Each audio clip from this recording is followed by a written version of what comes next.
Now, here we are.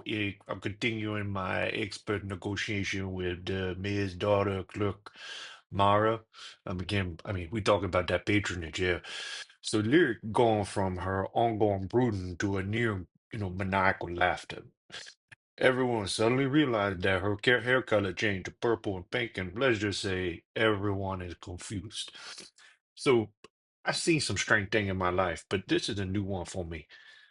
No more dies buried, feeling nothing, just a sudden near manic like break. And the world out once brooding teenage like friend is suddenly I can't remember what you call them. Dale Ditz. No. It's a goalie girl. No, I remember Valley Girl. Yeah, that's right. It was so strange. I had to break my skilled negotiation to ask that what in the hell was going on, and I was met only with ongoing strange lamplighting, but with the gas. So I tried to go back into my negotiation unfazed. Unfortunately, the level of diplomacy was being undercut by my girlfriend, but less skilled negotiator, Celia. All of this became too much for that young daughter, I mean clerk, and she began to lose her sense of being. Now, it's not the first time that I have seen someone get a bit overwhelmed. I remember when I asked Mama about the notch in her ear, or Papa about that lizard tattoo. Both of them seemed to get lost in them thoughts, to the point that I had to tap on their shoulder. Or, old Jimbo down back at the farm, he lost his right thumb in the thresher. You know, even when we walked him back on that field, yeah, we had to go in and, call him Stumpy, even though he got healed up, yeah. So anyway, T. Marie, or T. Mara, pardon, saved the door, saved by that door, as it was her daddy, I mean that mayor that came in. Now, some might say he looked like one of the old boys out that would be chopping trees, but most might call him what they call a zaddy. Now, that's not a word I ever heard until some caravan came through from that big city. Some dancing lady called Papa that after he gone and got fixed her wagon, and Papa just smiled and nodded, yeah. But I think he was a bit embarrassed, and Mama was looking big mad when he turned around and saw her, yeah. So anyway, the mayor, a big old boy named Harbin, come in and I tried to start my diplomatics with him. He really seemed to understand what I was saying and just nodded along. But he didn't seem too worried about that dragon, though, which is just great to me. But what do I know? Now, mind you, Lyric seems to be just out there wilding a bit, but she finally decided to help him make this sea dragon appear out of nowhere and pretends to get into a fight with it. Still not sure who won that fight, though. What he did finally was tell us in there that they was having a problem with them Org Genasi. In fact, them Org Genasi destroyed the original town. It took some fancy people come and make them get. Now, Grand Harbin, he seemed really suspicious of everyone but me, naturally, because I am such a great diplomatic at things. Okay, so maybe I'm not, and I just panicked a bit. The good news is T. Celia and Xanadar were there to make clear that what was going on and make sure the mayor wasn't thinking we were just there to take his money. I mean, can you imagine us just taking money from a town? Well, I can tell you what, that's what happened. They paid off some other folks, and they just took that money and ran. Can you believe that? Some people.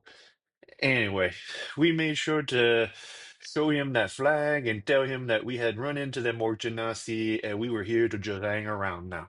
He didn't seem to worry about that. In fact, would you believe it that he introduced us, well, I guess told us about some folks that might be helpful.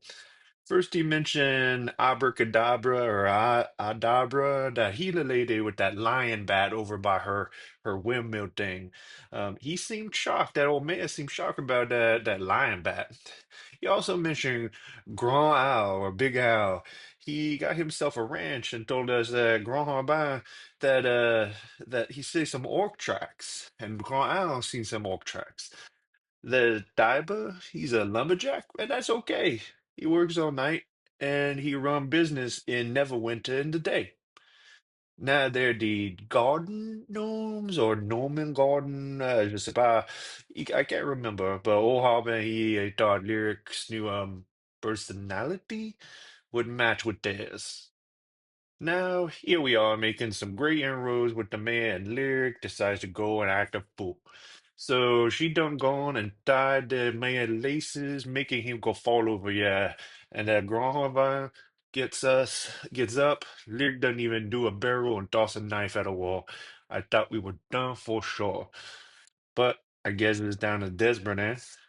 So we head back out, and next thing you know, Fularique takes off. Xander and Cecilia head out to the shop while I go make sure Lyric don't cause no trouble. I make it over to tavern, just behind that crazy lady, and she buying drink like a carnival. Thankfully, that lady working the bar saw me quietly ask her to limit those drinks. Next thing you know, that Lyric is playing 20 questions with me. Now, I ain't one to get too spun up over things, but some of them things she asked me got me a bit hot-blooded. And that's coming from someone with blue skin. Thank the gods, Syrians and the defenders and let us know that they went and wasted all their time at a shop for weapons. Who knew they couldn't use weapons? Now, Fu Lyric probably would have had loved that place. New Lyric, again, old Lyric loved it. New Lyric just wanted a pan flute. After some talking, we decided to see what the Oak Genasi up to, so we head out to that night. But for some full reason, we didn't have no way to figure out how to get there. And on the way to try to get there, so Lyric go on and they get that pan flute from some old boy off a shop.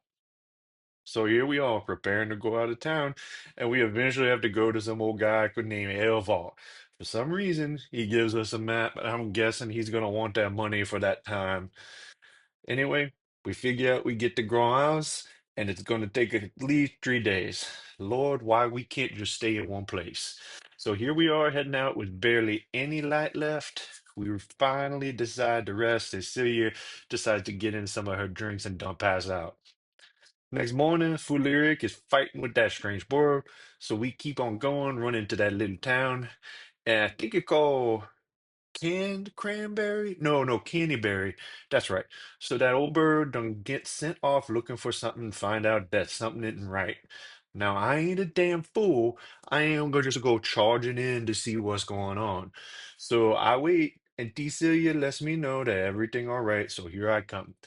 And there's this wore out old boy on the ground. This guy look rough. His name Bass, like the fish. He done got tore up from the floor up here. So I figured I can help him out and give him a little tap on the shoulder, let him know he all right. And sure enough, he just fine after that. Though he looked like he been chased by that Rougarou for 4 days now.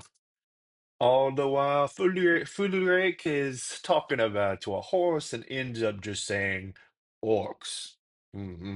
While giving it a water. About this time, I see another dude who been dead for some time. Come to find out, Grand and his ranch got run up on by some orc genasi.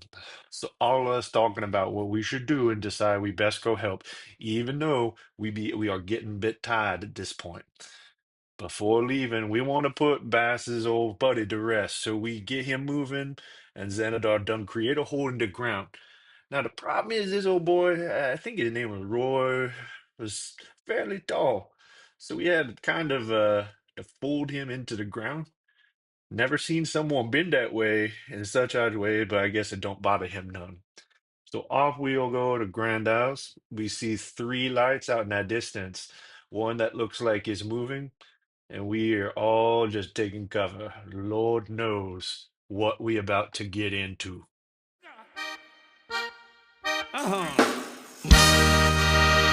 This time I'm walking